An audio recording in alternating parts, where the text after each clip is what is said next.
For the next 4 or 5 years, what we plan to do is to cater to every domestic worker in these top 8 cities, every customer to have a Broomie in their house. So I wanted to understand one or two technical things about your business. So like how have you reduced your CAC, which is the customer acquisition cost for you as a business? Hi everyone, welcome to another episode of Startup Stories India, wherein we have amazing founders discussing their startup journeys with us. So today I'm pleased to announce Mr. Vaibhav, who has joined us and given us our time for the insightful discussion. Thank you, Vaibhav, and I welcome you to Startup Stories India. Thanks, guys. So, Vaibhav is the founder and CEO of Broomees India, which was established in 2020 and is revolutionizing the unorganized sector by bringing in to the customers one curated platform for all their domestic and helper needs. So, Vaibhav, I wanted to know, like, what is the problem statement that you say that you saw in this industry, and how did you come up with the idea of Broomies to solve this particular problem in this niche industry? Awesome.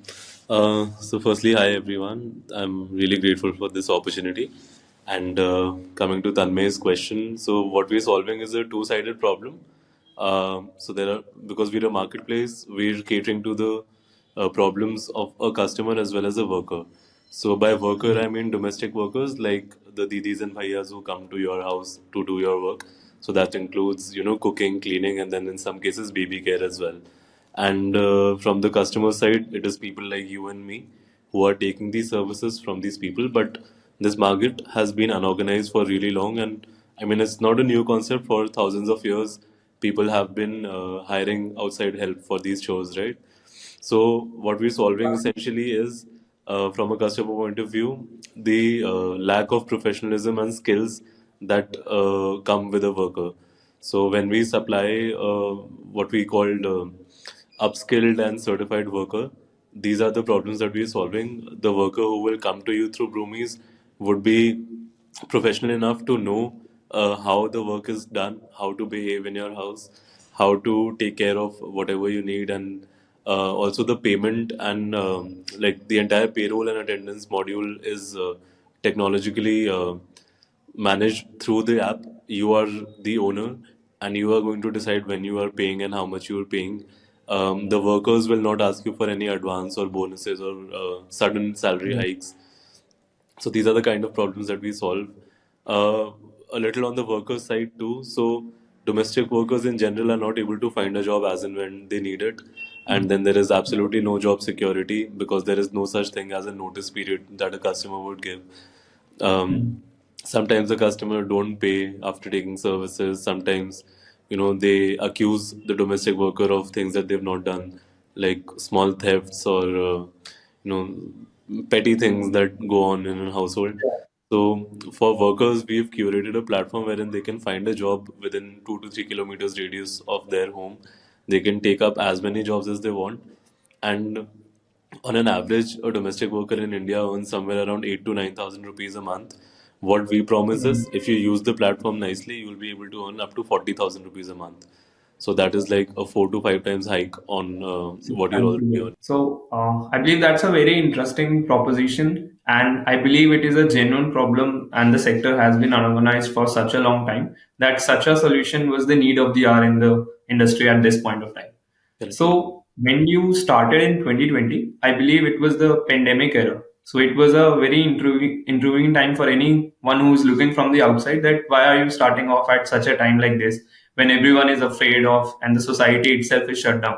So, like, what was the strategic decision behind starting that in pandemic? So, when we started in 2020, we didn't know it'll become such a big business. We actually wanted to just help out people in our areas. Saurav and I had started this in March or April of 2020 when COVID had just started and there Yeah. was the first lockdown. And it was the first time that we had heard of such a thing. But what we were seeing was that people are losing jobs. And while people like us who work for private companies or the government sector, we were getting work from home and we were still getting our salaries. Domestic workers were the ones who were being laid off. Their entries into the society were restricted, and they had to eventually say go back to their village or start like I don't know, begging on the streets maybe, and all these things were happening, and that's when we thought that okay, maybe we can do something for these people. Maybe we can get them jobs at homes who are ready to provide. Uh, Maybe a gate pass so that these people can come in, or those people who've just had newborn babies, they would need babysitters, right? So whether there's a lockdown or not, their need doesn't end. So maybe they can do something for these domestic workers, and we can just make them meet each other. So we were making customers and workers meet each other. Customers who had a very high need, and workers who were completely out of job, and the only option left would be to start begging. And we were able to create good matches, mainly because we used to understand each side properly. And yes, as you said, Tanmay, a lot of people question that this is the time to stay at home and stay safe, and look for a good maybe corporate job, a safety net for yourself. But Yeah. somehow we didn't feel that way, and we thought this is the right time to experiment, right time to do something, and it's okay if we fail. Nobody will really question us because the time is such. It's about survival. So yeah, we looked beyond our own survival, and we did something for these people. And then soon we realized that we're sitting on a gold mine. People are ready to pay so Yeah. much for these services, so we'll do it professionally. So that is how it happened. Great. So you mentioned, like, we could say that when pandemic hit and the lockdown shut was the trigger point which pushed you out of your corporate job to starting this, right? Correct. And coming back to your corporate experience, so like, how has that your skills in the corporate sector shaped up the Broomies culture or the Broomies technology that we see today? Because I know you have a tech background with you, and your other co-founders bring in various different skills. So, like, how was all of you combined corporate experience shaped up Broomies? So my co-founder Nayarika and I have worked in consulting firms, and Saurav has worked mainly in the engineering sector, and I have also worked in the engineering sector, and then for a couple of startups. I was also one of the co-founders at Kubma, which is now called Travir, and all these experiences, really helped us understand how to build a company, how to build employee relations, how to build SOPs. Like building a company is not like opening a shop where you just keep your products or services on display and people will come and buy it. Yes. There is a lot that goes into everyday running operations of the company. You have to deal with your employees, you have to deal with your customers, and then in our case, you have to deal with your workers as well. If it hadn't been for those 2 years of experience, of work experience, all three of us bring in, I don't think we would know how a company is run, or how people are treated, or how processes are made. Um, that's how much that experience has taught us. But more than that, Saurav and I also had our own NGO where we have been interacting with these people, and we knew the kind of language they understand. It's very different from what you and I speak to other people like. So Yeah. having that experience, I've worked for a couple of NGOs in my college days as well. That has given me a lot of good learnings as to how to build this kind of a startup where you are dealing with people who may not trust you, or who are in need of money, in need of jobs, and they don't really have a certificate to prove their skills. So that is where most of the learning comes from, and that has been pretty useful for us. Yes. Yeah, I think the point that you mentioned that you co-founded a NGO as well and worked with a couple of others in your college days. I believe when you connect back the dots, then it all makes sense, right? That this venture was also successful in doing what I'm doing today.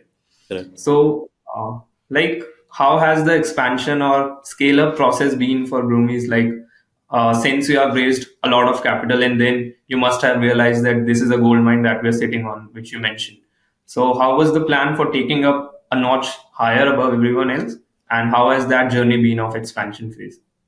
So that journey is honestly pretty scary, because you never know when you're going to run out of money, and if actually people are going to invest in you.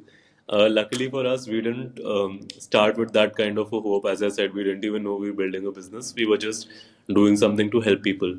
Then when we started reading stories, and COVID was a time when a lot of startups were coming up, and a lot of capital was being invested in startups as well. So we thought, okay, we will also try and raise funds, and we're one of those lucky few who have been able to do so again and again. So we've raised around 3 rounds till now, Yeah. and luckily we've never had to run out of money. That also comes from the fact that all three founders are from the Banya community, and we know how to ration the funds, and have a good Yes. planned runway ahead of us. We were never those kind of people who would just want to scale up so fast that we'll burn all the money in the bank. We've been slow and steady in our approach till date. So when we started in 2020, we were operating out of a small area in South Delhi, and that was the only area we were covering. Now we now we cover the entire Delhi, Gurgaon, Noida, and other parts of NCR, and Pune and Bangalore as well. And if everything goes well, then we're planning to go to Hyderabad and Bombay also very soon. So I would say being slow and steady and having a good runway is what helps you build nicely. Uh, we Yeah. shouldn't, be in that race of raising capital and expanding so fast that we burn out all the cash. Makes sense. Because the point you mentioned that the planned runway is one of the most important things that you have to judge as the founder of the business or the proprietor of that business running that ship. So, like speaking of funding, we all know that you also raised some capital from Shark Tank India. So, I want to touch upon that. Like, how was the entire experience been, and like, who was the one who pushed the idea across of let's go to Shark Tank India? Was that a marketing strategy move, or like, were you in the need of capital or the guidance that you got from Piyush, Aman, and Namita? Okay. So when Shark Tank season 1 had happened, we'd applied that time also, and we actually got Oh, rejected at one of oh, the great. stages. Okay. So when season 2 happened, we knew what we had done wrong. After seeing the show on Yeah. TV, we saw that there has to be a certain dramatic angle to your pitch, and there have to be visuals. Whereas in season 1, we'd Yes. gone like with just a presentation and how you pitch to regular VCs or regular investors, right? Which is pretty boring for national television. So when season 2 auditions were Yeah. happening, then we took care of that, and that is how I think we qualified. Neharika did a lot of hard work in getting all the pitch and script and background stuff ready. We had an actor with us who was also a domestic worker actually. Then we had our team supporting us. They helped the domestic worker in making the dish that was presented to the sharks. So yeah, that is how that happened. Honestly speaking, it was more for a marketing advantage, because when you come on national television, a lot of people Yes. are watching you, and they tell their friends and families that we saw so and so company on Shark Tank, and you should try their services because they're operating in your area. And that is the key motive for a lot of startups that come on Shark Tank. So same for us. The deal did not eventually happen, as is the case with most startups again. I think from the ones that we see on TV, around 15 to 20% of the deals actually go through. And that's okay, Oh, because the main thing there is not capital again. We were actually given some guidance by Piyush sir. We also met Aman and his team. Namita ma'am, since she's in Pune, so we haven't really met her after the show. And oh, yeah, that's it. I know a couple of startups who've actually done really well because of the Sharks' mentorship and guidance. But in our case, that fortunately or unfortunately didn't happen. And yeah. yeah. I think that's a great perspective because as an outsider, if I'm looking at the show, I'm thinking like, ये तो अब हो गया इनका funding. It's all set. They have the sharks now. They'll just boom and grow. But the point that you mentioned, I think from the marketing perspective, it was a genius move because I myself personally and my family also learned about Broomies through Shark Tank India only. Hmm. So we were happy to see that such a company is solving a problem which we had been facing from a long, long time in the society. So, like, once you have that capital, like, speaking of the funding only, so because we have seen that in the recent times, due to the funding winter, it has been very difficult to raise capital. Yes. And the point that you mentioned, the planned runway is very important. And as you are scaling up, your operational challenges would also grow up, like managing such a huge employee team first, and then you're working on both the angles of managing the workers and the customers, keeping the customers satisfied. So it's a lot of work. So how do you sustain that culture so that ultimately the customer is also happy and the worker is also happy? So how do you strike that balance? Hmm. So here, actually, the key is communication, and by communication, I mean with everyone. So with your customers, with your workers, and your internal team also. So we have faced the issues of funding winter. We were raising a slightly bigger round, which got cut short last year in February, and we were able to raise half the amount of what we were planning. But then, we had to adapt to that. So we didn't do what most big companies have to do because they're, like operating at a bigger scale. They have to maybe lay off or shut down centers and do Yeah. all that stuff. We didn't do. Yes. But what we did was we started focusing on getting more revenue and working towards profitability. Like February of 2023 is when the funding winter was happening, and we were aware that we may not be able to raise more capital for maybe the next 1 year. So planning accordingly and letting our teams know that you have to focus more on fulfilling the customer's need and getting the payment at the right time. You have to say double your efficiency.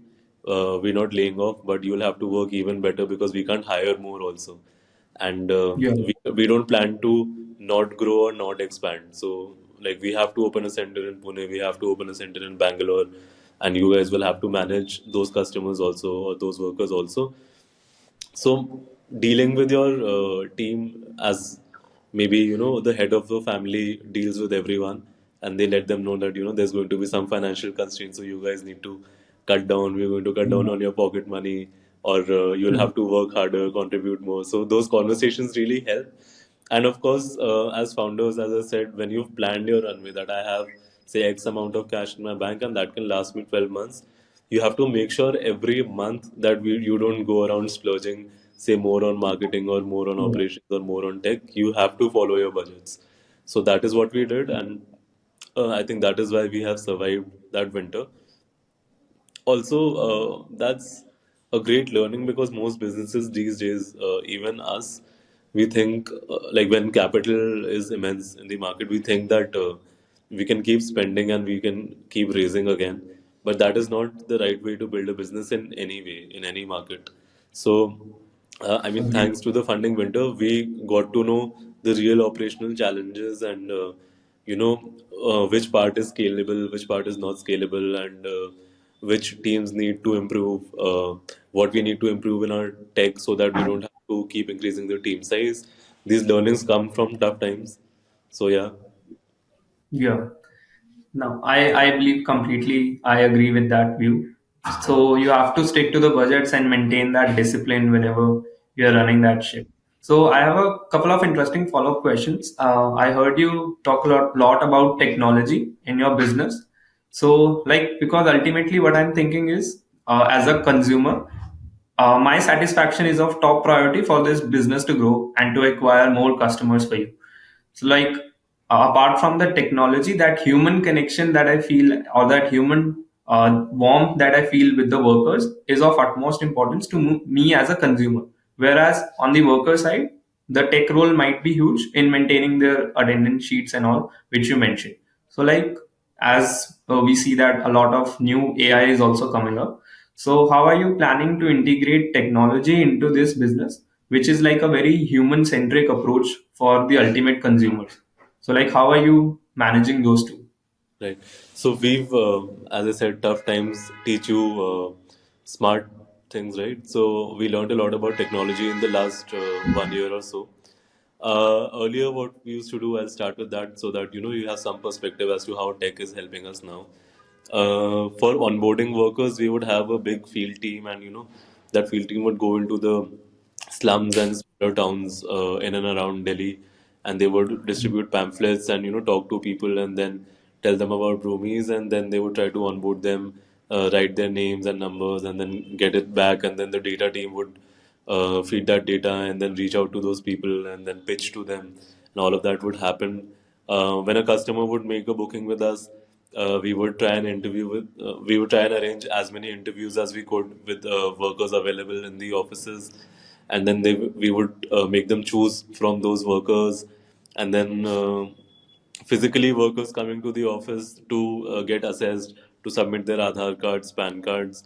A lot of physical work was happening.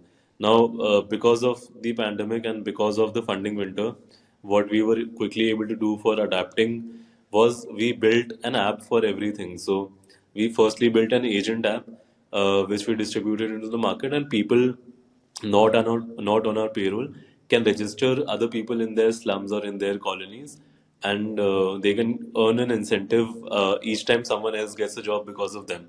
So that was one smart tech move to eliminate the need for a big team, or wasting that much time in the field. Then if we are able to guarantee to our customers that we would find you the best match because that person has already been assessed, then the customer doesn't really want to take an interview. So that is another process that we eliminated. When a customer makes a booking, within 15 minutes of their booking time, our algo works out the best possible candidates that can work for them, and out of them also it gives the one single best person who is available, who is ready to work in that area for that salary, for those details that are mentioned on the booking. And similarly on the worker side, not one but 4 or 5 jobs are shown to them every time they apply, so that they also know what they are applying for and how many opportunities there are in the market. So this reduces the time significantly, and then there is more that is happening on the tech side. The worker app is also now being used for doing the assessments. So the workers don't physically need to come to the centers. They are able to Great. see tutorials and then give, or sit through an assessment and mark their answers and then be graded accordingly. And then they are given a badge. So there are levels, say level one cook, level two cook, and Oh, Japa, or whatever. nice. So all of this is now being managed through tech, and yeah, I mean this is how we've been able to scale fast into Pune and Bangalore. Okay. Uh, I believe you mentioned like the number of cities that you want to cater to. Doing all the manual work which you started off with, I don't think that would be able to suffice the need because there is a huge demand in our country for such a service like this. So I believe you mentioned that the technology plays a huge role, and I believe that is the case and would be for the coming future as well. So, speaking of the total industry market for such players like you, like, do you see like there is enough space for two or three more players like yours to enter into the business and you all can sustain? Or would it be like a cut and throat competition if one or two giants enter the industry, No, no, which you no. are catering? There is enough space, so the market is worth more than 2 lakh crores in top 8 cities of India alone. And we're always happy to see competitors because that just proves the point that this industry is essential. This industry is booming. We never see competition in that way that we have to wipe them out. Actually, having a competition here gives validation to what you're doing, and we all learn from each other. So there are a couple of competitors, and in fact, honestly speaking, we're in touch with them also. We all of us meet and exchange ideas as well. So there is more than enough space for more players to come in and solve the problem. This problem is so huge that I don't think anyone alone can solve it. Even if Broomies was say Yeah. 100 times bigger in terms of capital or in terms of team size, there is still enough space left for more people to come and work in the sector. Okay. And like, what are sort of like your vision or grand plans of scheme of things for Broomies as a company and like as a business? Do you see yourself venturing into some other spaces or like just branching out into some different areas apart from that you're currently catering to? Okay. So for the next 4 or 5 years, what we plan to do is to cater to every domestic worker in these top 8 cities. What we want is there are two things actually. So one, every domestic worker to take up a job through Broomies, and every customer to have a Broomie in their house. That is one. The second thing is for these domestic workers and their families, we're actually trying to give them more and more salaries and more perks, so that their kids are also able to proudly say that my mom is a Broomie or my dad is a Broomie, instead of how they have to hide that feeling that मतलब मेरी mummy एक काम वाली by है. That feeling shouldn't come. So they should be aware that their mom is doing a professional job. She's wearing a uniform and going to work every day with an ID card, and she's earning pretty well. Maybe she's earning more than their dad also. And that feeling of pride has to come into every family, so that this space is recognized. And when this happens, everyone starts recognizing these professions. So the government starts doing its bit. NGOs which are already working in this space also get motivated to do more. Companies like us come up and start giving employment to these people. So, in a way, what Uber and Ola have done for cab drivers, or Zomato or Swiggy or Dunzo have done for delivery boys, the feeling is really amazing. And that is the kind of marketplace, or that is the kind of feeling that we want to create in the next 4 or 5 years. Talking of branching out into other sectors or related sectors, we might expand into elderly care and dog walking and security guards, because that creates employment for the male workforce also. But other than that, there are no plans. We have a very focused approach.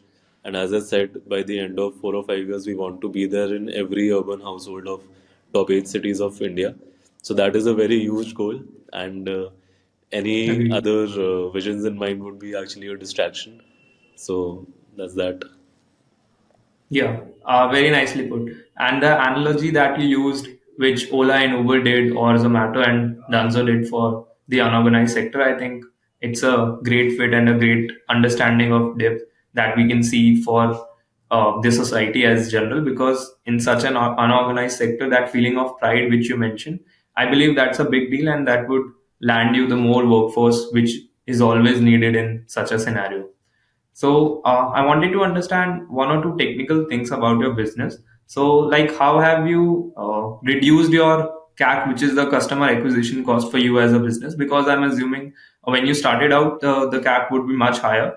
And once you budgeted your marketing expenses and all, and how has that journey been of reducing that CAC to a lower level so that the business could be built in a sustainable manner along with profitability? So for CAC, we've not really actively done anything, but I'll tell you what has worked for us. So one definitely is coming on Shark Tank, because that got us a lot of viewership, and now people, refer Yeah. the service to their friends and families, or whoever may be asking them, because they now associate domestic work with Broomies. So that significantly reduces the CAC. Other than that, as you grow in any business, more and more people are there for to vouch for you, to give a good word of mouth for you in the market, and that comes free of cost. The only thing that you need to do is keep your customers happy. So that also significantly reduces your CAC. You don't have to heavily spend to get more customers on your platform through performance marketing or SEO or distributing pamphlets doing BTL activities. But frankly speaking, we were never actually a high CAC company, because the service that we give is actually essential. So even in the initial stages, we weren't ever spending too much on marketing, or trying to get customers from here and there, and trying all sort of marketing channels. That was never our way of functioning. It was always need based, and it was always focused on giving a good service to the customer, so that he or she gets us maybe 5 or 10 more customers in the same week or month or year, whatever the case may be. That has always been the channel, and I think for a service as essential as ours, that will always be. Understood. Understood. And like, have you reached a level where you have become profitable and growing that profit? Because I heard Niharika said in an interview that you're operationally profit, but has that netted out? And how is the trend been for the profitability for you as a business? So operationally, we're profitable in all areas where we're functioning, but on a gross level, um, you can see, we're profitable in areas where we've just started, like Bangalore or Pune. In Delhi, we're catering to such a big area, and we're heavily investing in tech as well as worker satisfaction. We're not overall profitable in Delhi or NCR, but that is again a choice since we have capital and we're trying to invest in areas that need slight investing. That is a choice. Definitely, if another funding winter happens and we have to plan our runway that way, that we have to operate Yeah. professionally, profitably, we'll do that. And we've done that in the past. First 2 years, or first 1.5 years, we were operating without any external funding. So where was the money coming from? It was coming from our profits only. So this is such a Yeah. business that you can, sustain and you can grow at a slightly slower scale if you want to do it profitably. But if you want to expand fast and if you want to, give more perks to your workers, then a slight burn would be there, which is probably the case with any operational business, Yeah. and that's okay. You mentioned like there are some cities where your profitability boost is much higher than Delhi NCR. I believe Bangalore would be one of them, which you mentioned. So, is there any specific reason for such a city like Bangalore? Because I can imagine that the demand would be huge in a city like Bangalore, where many of the people are working uh, apart from away from their families. I mean, and many of the couples are also there who is looking for such a service because both of them are working. So, do you target specific cities like this, or like do you are you targeting the metro cities in general? Huh. No, so a city like Bangalore or Pune or even Hyderabad, which we haven't started, is definitely going to be more profitable because there the purchasing power of the customers is higher. So, you're charging a premium and you're also giving a premium service there. Yeah, Even the workers over there are more professional than a slightly older place like Delhi. Um, Majorly because when population migrates to a newer place, everyone is at their best. If you are someone who lives in Delhi but you're going to Bangalore to work, you won't have time for you know doing the household chores yourself, but you would want to absolutely. outsource that part to a Broomy. And similarly, for a worker who has migrated, say, from Nepal or Bihar or Uttar Pradesh to Bangalore, they haven't gone there to chill, they have actually gone there to work. So that Yeah, fitment of a good customer, good worker works better in a newer metro city, and in that case, you're able to charge a premium and deliver a premium also. So that is why that is always going to be more profitable. In fact, a lot of startups have not been able to be profitable in places like Bombay and Delhi, but they've always been profitable in, say, Bangalore, Hyderabad, Pune, or any of the newer places. interesting. I think that's a very insightful perspective on how do you scale when you have to locate a specific region where you want to start your operations. Like you mentioned, you will be starting soon in Hyderabad, and I think that's a great fit for such a service like this. So, Weber, I wanted to know like how has your day changed in terms of your work ritual when you were initially starting out with Saurav and Niharika when there were only three of you, and now I believe the team has grown to 150 plus. So, how has your day changed? Like, how has the work ritual been 4 years back and now? Uh, Very tough to answer this because when we started, I think it happens with age also. We used to work 24 hours in a day. Also Right. because there were just three of us who were doing everything and a lot was at stake. Not much has changed, honestly. Just that as you grow and as your company grows, you realize uh, being able to sustain is also very important. It's not just always being high on energy and high on revenue and high on everything. It's a lot to do with sustaining properly so that not just the business sustenance but also your own health and your own happiness. So I would say now we've started sleeping on time, waking up on time, and Hmm. taking out time for ourselves. And as our teams have also grown, there are people who have worked with us for more than 3-4 years now, and we've seen that they've also worked way too hard for us initially. So now we want to give them a relaxed kind of work environment. So that is a bit of a change. But having said that, I think with time you also become more efficient. So now there is no need of everyone working 24 hours in a day and not doing Right. anything else in their life. A lot of learning happens, and you make a lot of corrections in your systems, in your processes. And as I said, tech helps you a lot, right? A lot of physical interaction and physical work goes down. So yeah, I mean that's it. But mentally, even then we were focused on the business 24 hours in a day, and even now nothing has changed in that. You know, sleeping, eating, working, whenever, wherever, you're always thinking of Broomies. That is how it is for us, and that is how it was back then. I believe that thing never changes. Like a founder's mind is always stuck to the numbers, like how is it growing, and the business is always on the top of their mind. Correct. So I think that's the founder's curse, which you can say, like they have to think about their business 24 hours. So, Weber, were there a couple of habits that you do on a daily basis or which you picked up early in your corporate career, which helped you as a founder, like you mentioned, improve your efficiency because everyone has 24 hours in a day. So, uh, I would just want our audience to know like a couple of habits which are sustainable or which you do on a recurring basis, which has helped you immensely with your productivity and efficiency as a founder. Okay. Uh, okay. So does your audience include founders or does it include students? What is the audience exactly? So it's a wide base. Mainly, we are targeting young entrepreneurs or Yeah. people like me who want to someday venture out on their own and start a corporation of So their own. people who are aiming for entrepreneurship, right?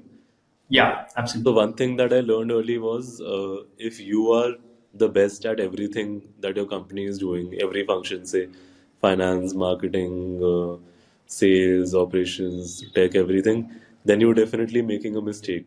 So when you're building a team, the person handling that function should definitely be better than you. Otherwise, you will be the one working for that person and not the other way around. When you build a team, build it like that. Suppose you're just starting off and you two founders, and then you plan to get a techie. So do that if you yourself are not a good coder or you're not from tech background. Get a finance person only if that is actually required, and you don't have any understanding of finance, but you have great understanding of the business. Get a marketing person only if you actually think that the level of marketing you're planning to do is beyond your scope. Like running ads on Google, Facebook, Instagram is a piece of cake. Even you can learn it in say Yeah, 10 minutes from someone and then do it yourself. So that is agree. one. Build your team that way that they should be pillars of support, and not the other way around, that you are chasing them and you are supporting them and trying to make them learn, because you are not trying to become a professor, you are trying to become an entrepreneur. So you have to keep that in mind. That is how you will be able to become more efficient in what your function is, right? That's one. Second is you have to do a lot of reading, even if that looks very boring to you, because you have to continuously read about the markets, your competition, what the investors are investing in, what the consumers are, focused at, what they want to purchase. Suppose I'm building for, say, shoes, right? And then there is a sudden news that there's going to be a lockdown for a year and no one's going to step out, and people are not investing in apparel right now. So if I don't read about it, I'm actually wasting my time and my resources also. So you should be Yeah, updated with what is going on in the market. You should be updated with your competition and why they are doing what they're doing, how they're doing it better than you, and that's a healthy thing to do. Other than that, one habit that I would really recommend is just find time for yourself at least once a week. So what we used to do earlier was we used to work 7 days a week, and there was absolutely no me time in that whole schedule, right? yeah, But I have found that time. So I have pet dogs and I like to play with them. So my entire Sunday goes around them. I'll bathe them, I'll take them to the vet or just for a walk downstairs or feed them, because that is one day that I get to relax and get to do what I want and take my mind off from everything that has given me a lot of worries in the past 6 days of the week. So if you yeah, don't do that, there is only so much capacity that your brain has or even your heart has. If you keep burdening yourself with that constant pressure, constant stress, and then you'll think, why am I not being able to perform better, or why is my business not growing, why is no one investing in me, it just won't happen. So you need to keep yourself happy or satisfied as well when you're building something for others. That is one key takeaway that I've learned from this experience. I also feel that way because I've also read a lot of interesting studies which show that if you take some rest in between, that boosts your productivity and creativity instead of hampering it. So Correct. I believe a day off like that can be very helpful in the efficiency of any individual. So, like one thing I wanted to know, which you mentioned, like anyone can run ads these days, Meta ads or Google ads is a piece of cake. So, how has the marketing strategy been for Broomies? And like, have you tried any new experimentation with the marketing, or have you relied on one approach and that has worked out pretty well for you? Okay. So as I mentioned, we were heavily focused on word of mouth. So the only thing that we were doing was we were doing our work right. So we were giving a good service to our customers, so that tomorrow they become the mouthpiece for what we want to market to other potential customers, right? So that is Yeah. one strategy that works always for a service that is built on trust and satisfaction. Other than that, of course, we hired an agency to do the performance marketing and search engine optimization for us, because now we're at a scale where I can't do it myself or Niharika can't do it herself, right? Yeah. So, and that Right. has worked pretty well for us, instead of having someone in-house and then, constantly trying to go through those reports and then learning the function of marketing myself. And as I said, the person doing it should be an expert and should be better than you. So if there are agencies in the market whose expertise lies in doing marketing or doing search engine optimization, then go for that. That will also be more cost effective for you. Having a big marketing team yourself, or having a chief marketing officer and then marketing interns, that will just add up to the cost. And then you will be the one running after them, कि ये हुआ या नहीं हुआ और कैसा चल रहा है क्या हुआ है. But an agency has to submit reports to you, so that is one thing. And then there are a lot of shows like Shark Tank nowadays. There was Mission Startup on Amazon Prime, and then there is, I don't know, some show on Hotstar also. So if you've built your business to a decent level, try going for one of these shows like Shark Tank or Mission Startup or any of those, because that is a lot of good marketing for you. Definitely, there's a lot of learning for you as well. But yeah, the CAC will definitely reduce when you do such things. On the marketing side, honestly, we haven't done much, and we probably don't need to do much also, because again, ours is an essential service and people speak about it, and they refer more people to us. But I think in general nowadays, Meta, Google, and just search engine optimization, that is a good way to get more and more customers. Yeah, it's a great takeaway that you mentioned. Like hire an expert instead of adding it to your own team and Correct. building, running out and resourcing your, cashing out your own resources. Instead of it, you can just lay it over to an expert who has to submit a report to you, so that work gets delegated. And I Correct. believe that for a startup, delegation is also a very important skill, which the founders of the business have to really work out well for the success of the organization. So, lastly, Weber, I wanted to know like what are some of the biggest challenges that you're currently facing? I believe you have overcome many in your journey. So, like, what are one or two of the biggest challenges you see in today's age of scaling up Broomies and branching out to new services? Yeah, honestly, there is just one big challenge that we're facing nowadays, and we're trying to solve for it. That is that because this industry has been, neglected, and the work has been seen as unprofessional, and people in Yes. general have not been, taking this work very seriously. There is still a lot of lack of professionalism from the workers' side. So, again, taking the example of, say, Ola or Uber, when an Ola driver comes to pick you up, they have this habit of entering the OTP and greeting you, or maybe Yeah. driving nicely, because they know feedback is important. and reaching on time. These habits have become a part of their DNA as Ola partners or Uber partners, Yeah. because they've seen that professionalism gets good results, and consequently they get higher payouts and more rights. So that habit has not been formed in domestic work sector.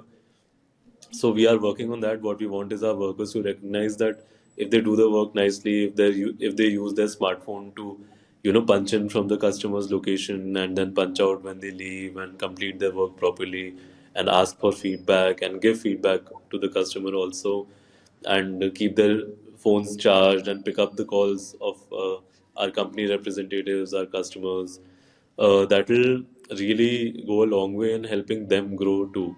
So that habit is yet to be formed, and that is one of the biggest challenges in this industry even now. Uh, I won't blame anyone for that, because those are women who aren't really educated, and they maybe don't even have a smartphone of their own. They're sharing it with their kids or their husbands. Yeah. But yeah, Mostly. so on Yeah. that. Yeah, mostly it's that they don't even own a smartphone, and because I've seen it myself, they are really struggling with the Yeah, technology part of that. Yeah. So I believe you would be able to solve that soon as well. I'm hoping, and with your dedication and like grit, I'm sure that you would be able to crack that as well, the supply side of the business. So, thank you so much, Weber, for your time. It was a really lovely podcast. I had a great time, and it was also very insightful. Hopefully, for our audience as well, they can take a lot away from this podcast. So, thank you so much, Weber, for your time. thank you, Tanmay. Thank you, Ganga, for giving me this opportunity. All the best to your audience, and all the best to your viewers. Thank you.